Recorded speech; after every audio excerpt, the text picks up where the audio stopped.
So, Good morning, it's Somewhere, and we're back at the Concellation 2020 Green Room. Here with us today are Richard and Wendy Pini, creators of ElfQuest. If you've ever experienced the loss of an elf, you understand how important it is to have professionals like them on the case. so welcome, guys.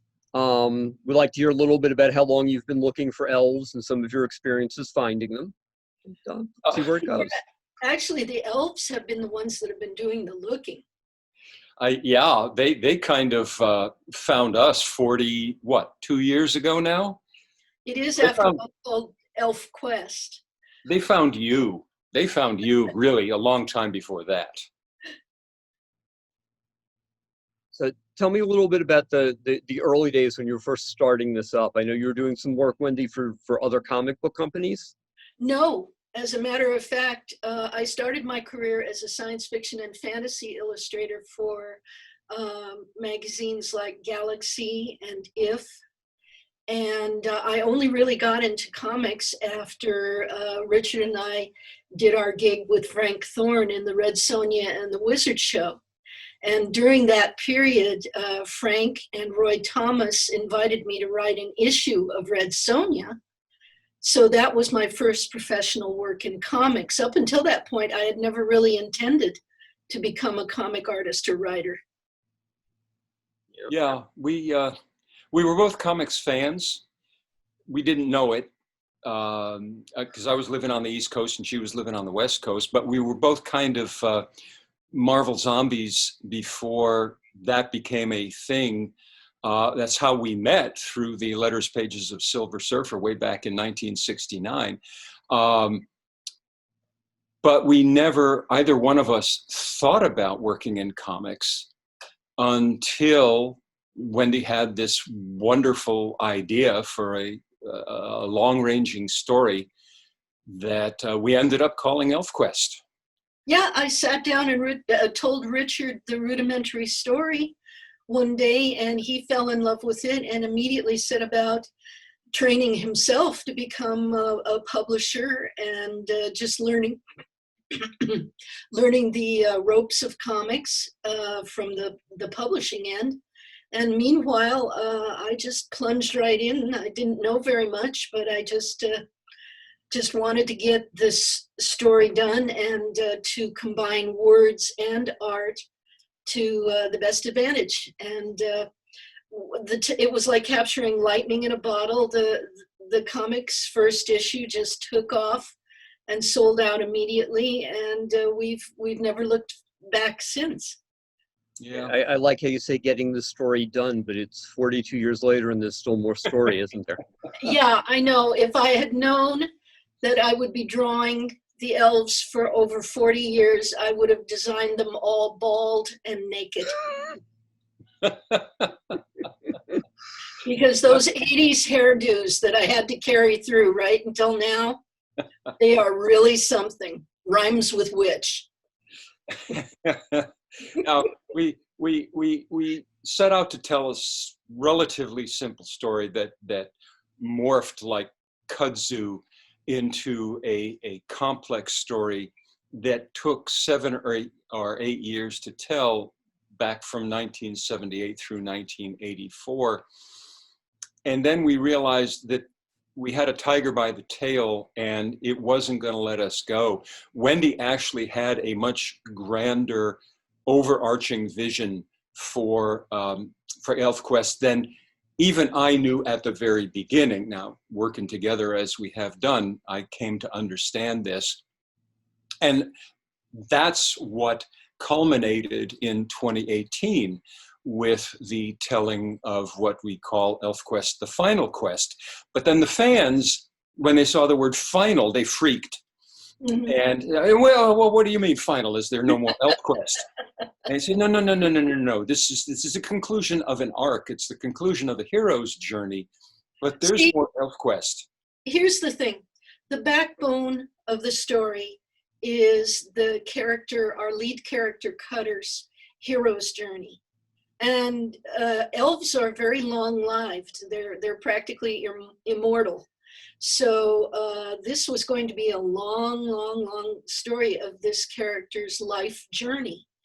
And we always had a very good idea of how it was going to end, and we planted clues through all the stories through the 40 plus years. But once Cutter's hero's journey was ended in the final quest, there were still loose threads that needed tying up. And so that's what we're doing right now with a new series called Stargazers Hunt that we're doing with Dark Horse Comics. It's an 8-issue series that covers what happens to Cutter's best friend Skywise after Cutter passes.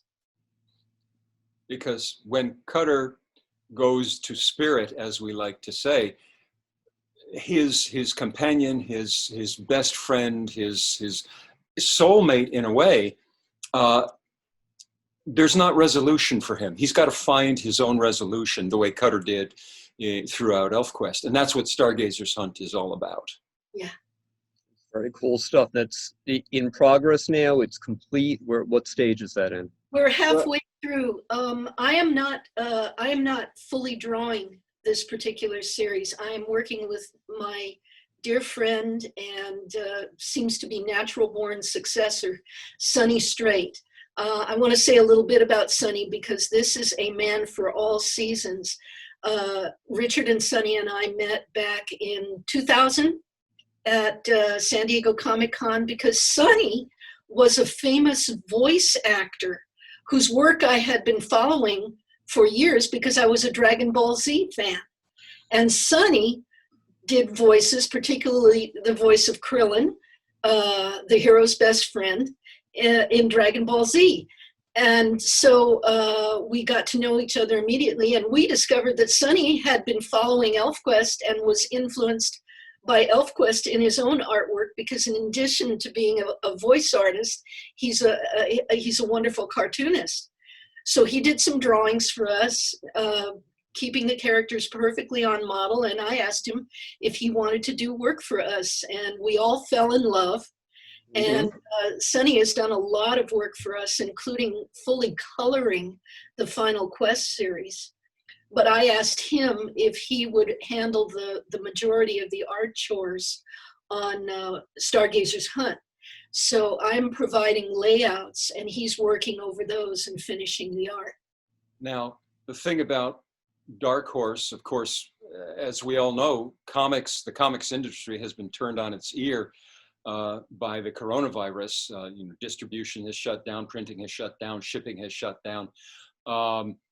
The last issue of Stargazers Hunt to come out was issue number 3 back, I can't even remember when, and we had already turned in issue number 4.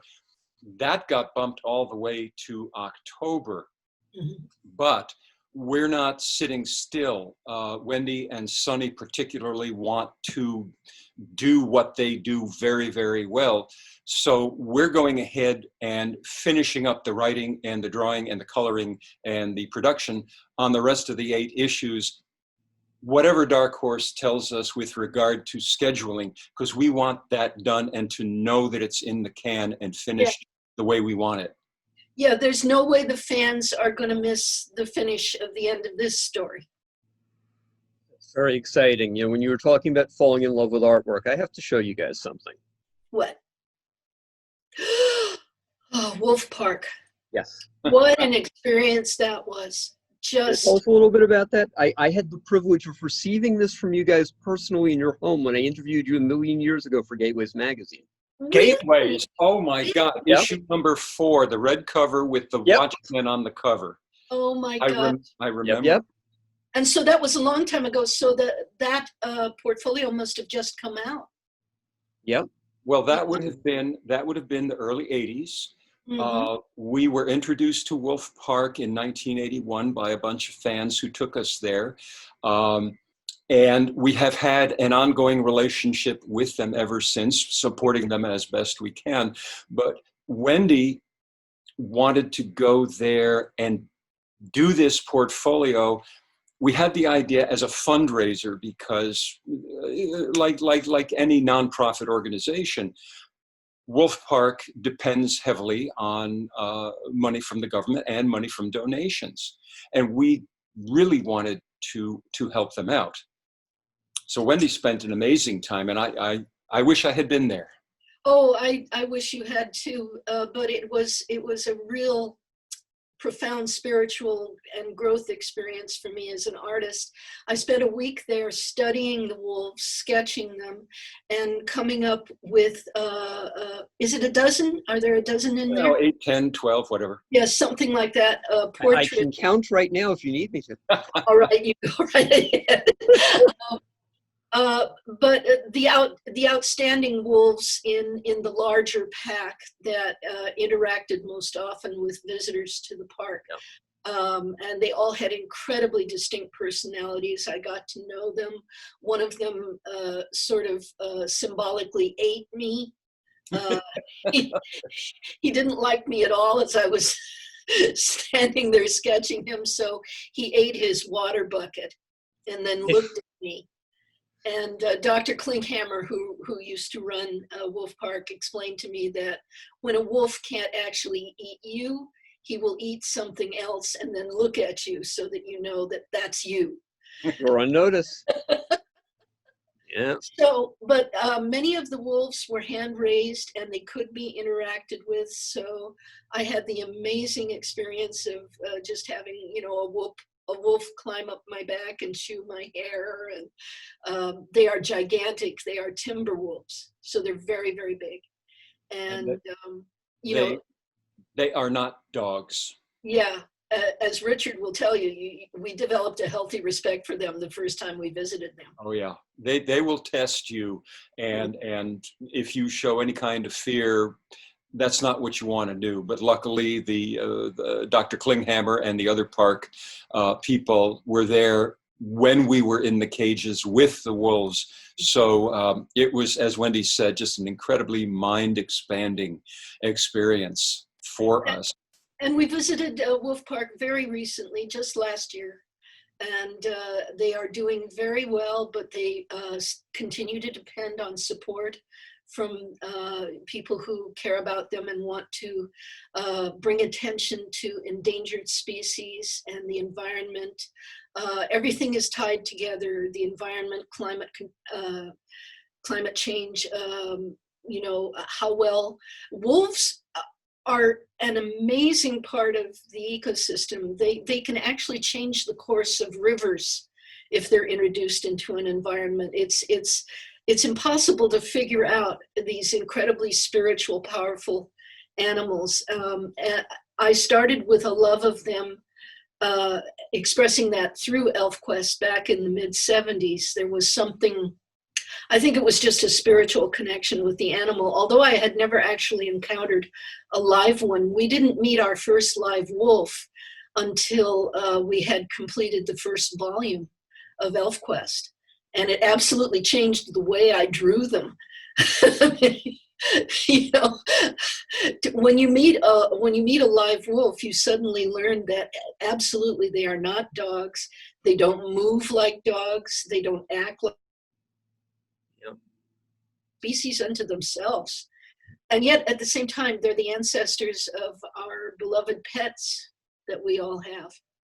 So they are really protean. That's wonderful. And if you give me a link, I'll make sure it ends up on the description of the interview so that people can give Wolf Park a hand. Oh, thank you. Oh, absolutely. One of the things that's amazing about you guys is the connectedness that you have in the way that you interact with your fans, the way that you've connected with your source materials, if you will. Do you want to talk a little bit about 40 years of Pointed Ears and what's going on with you guys now in the age of Corona? I'm going to let Richard start. Well, how do you compress 40 plus years into 15 minutes? As Wendy said earlier, we had no idea what we were getting into. We loved the format of comics. Will Eisner said comics are the melding of words and pictures. To tell the story she wanted to tell, it was the only way to do it. So we set about making every mistake that a couple of tyros could make. We invented some mistakes and made them. But somehow the beauty of the story and the majesty of the artwork, we're able to smooth over any stumbles that we as business people or publishers or anything else might have made, because even in '78, there was no internet, there was no social media, but word of mouth brought us, by the time the original Quest, we were selling 100,000 copies off the presses. And Can you give people kind of a scale as to what that is relative to what a normal comic book does? Well, back at the time, we were close to selling the same numbers, or did we actually outsell X-Men? There were independent comics at the time were selling 500 copies, maybe 1,000 copies.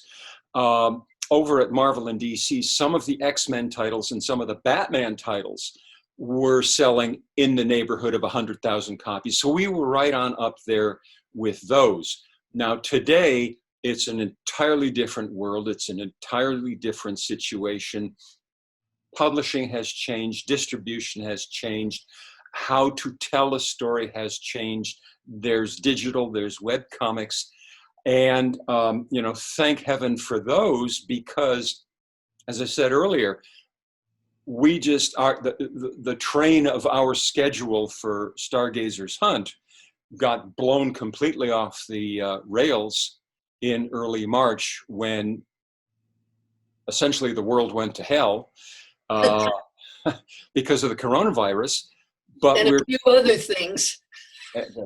things. But we're still able to do our work, even though, I mean, you're watching Wendy and I right now. She's in California, I'm in New York.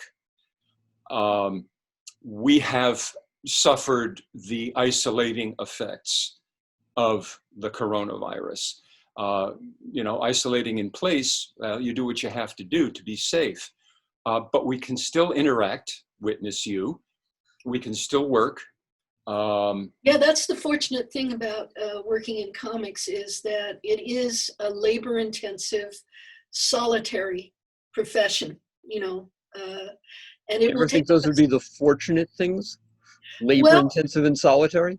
Well, it's that it will take up as many hours of your day as you let it. Everybody who's in the industry, who's an artist or an artist writer, knows this to be true, that it will absolutely eat up your life if you let it. So in other cases, when we were free to go anywhere we wanted and do any traveling we wanted, those were the breaks from that kind of labor-intensive work. But now, since we're not so free anymore, at least we have the work to do that keeps us busy. Yeah, I know a lot of that traveling related to conventions and things like that. Oh, how we miss a lot of that. It's we went to the last convention, I think, that was able to be held. It was Comic Fest in San Diego, and I believe it was the first weekend in March or the last weekend in February. The following weekend, we were supposed to go up to Seattle, to Emerald City, and at that moment, Seattle was experiencing an outbreak. They were the epicenter.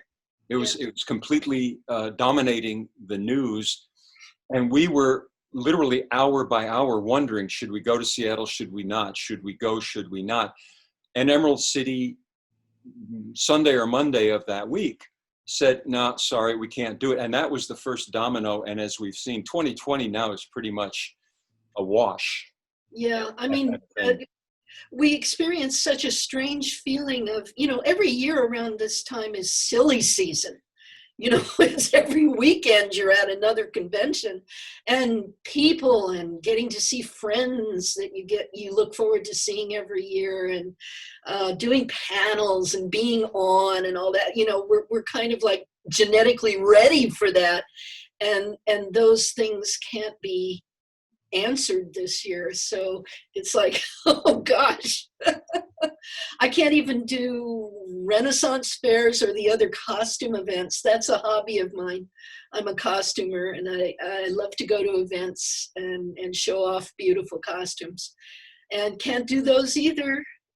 So we've been deprived of a lot of things that we are just used to and kind of almost took for granted. Yeah. My mom uses the phrase, it's better to be behind the accident than in the accident. So we're all fortunate that we're not sick with COVID, but we're all seriously pushed backwards from what we're trying to do.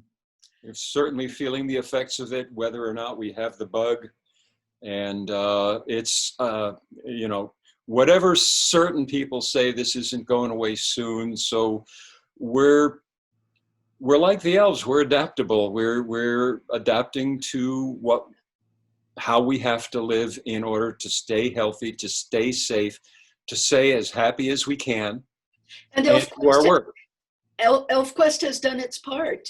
We have designed masks that people can buy through Redbubble.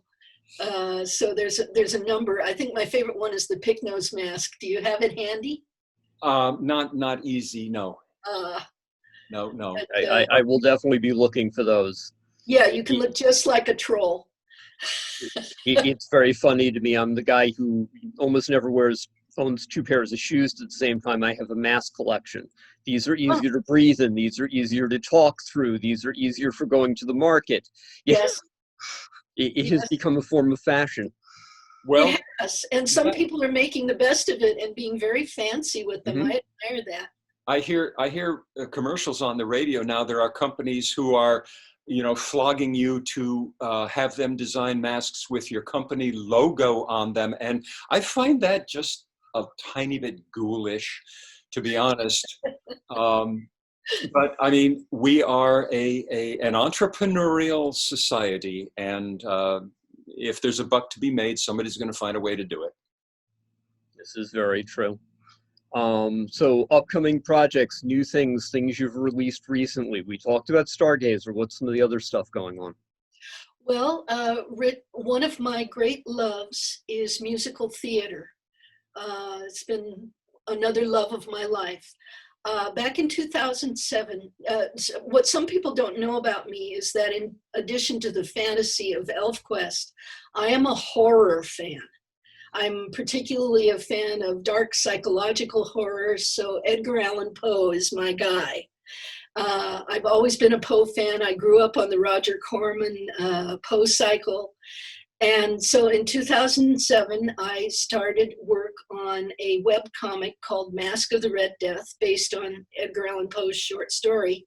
But my version of, or interpretation of Mask, morphed into a 400-page graphic novel that came out of the webcomic that I did. And as I was working on it, I said to myself, this darn thing is a musical.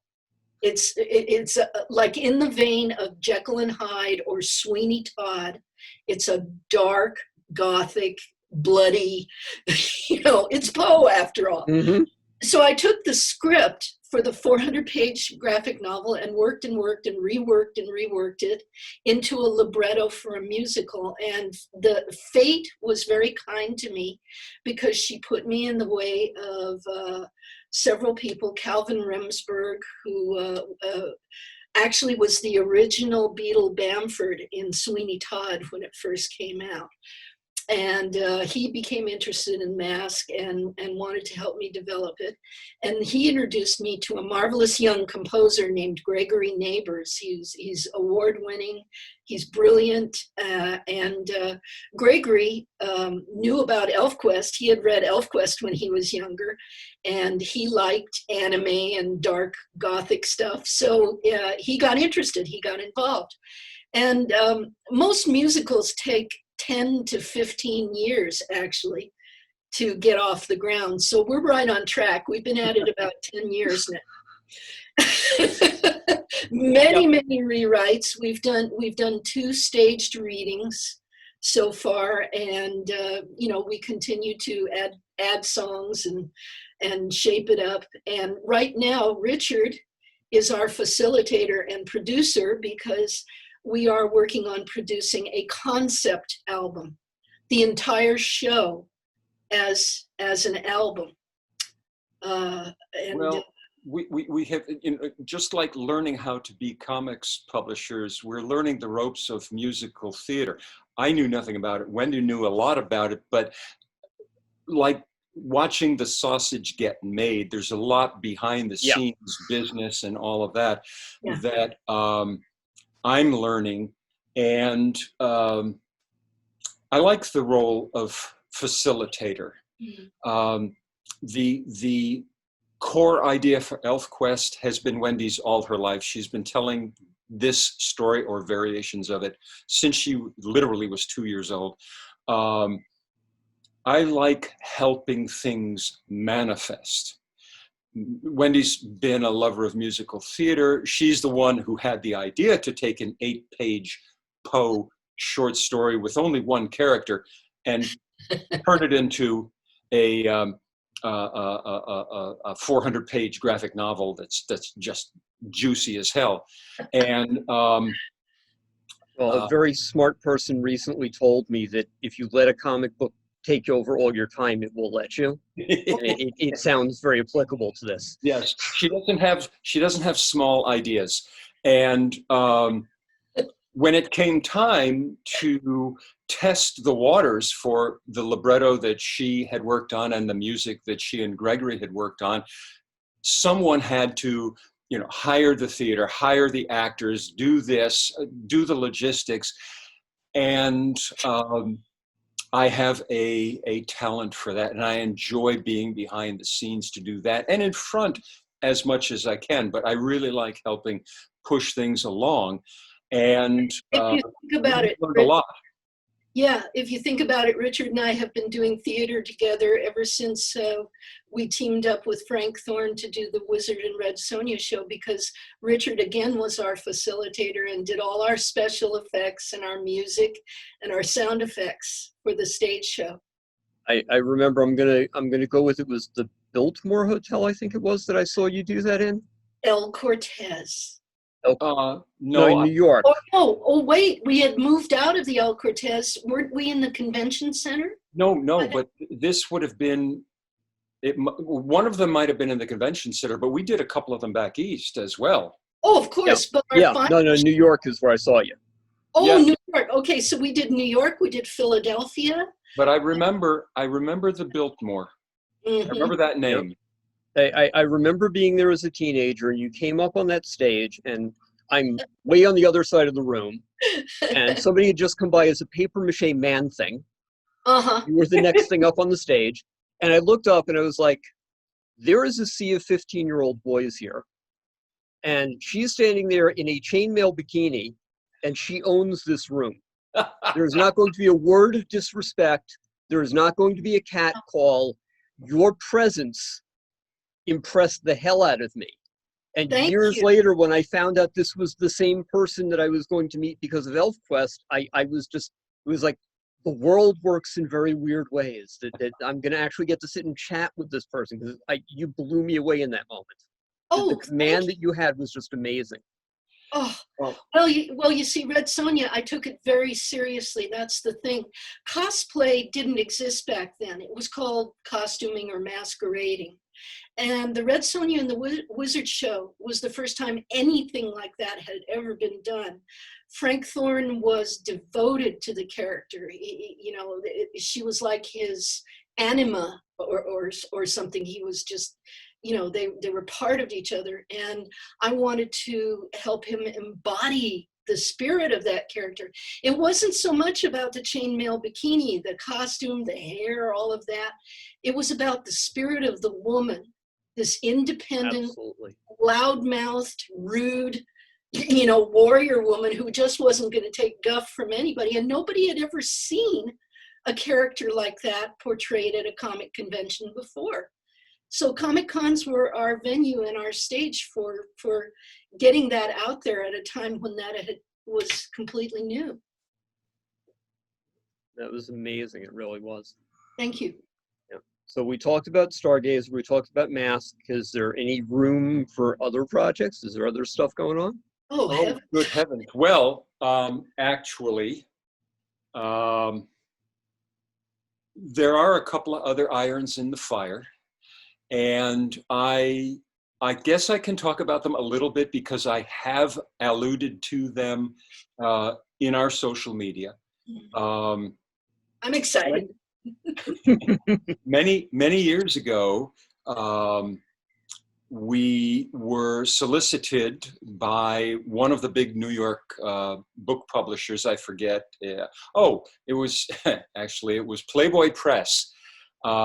They were doing a line of science fiction fantasy back in the very early 1980s. And our agent said, why don't you do a novelization of the ElfQuest story that you have done in comics? And we thought, well, what the heck, we're big on recycling. We can take the material and turn it into whatever form.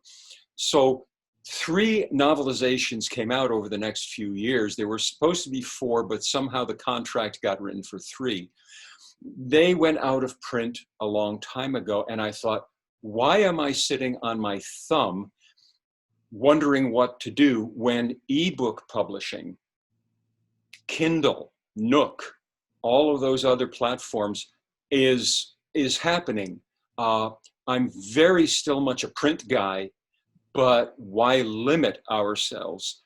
So I have been working, and in fact, we're within, I think, days of releasing the first novel. It's called Journey to Sorrow's End, in both ebook and print-on-demand formats.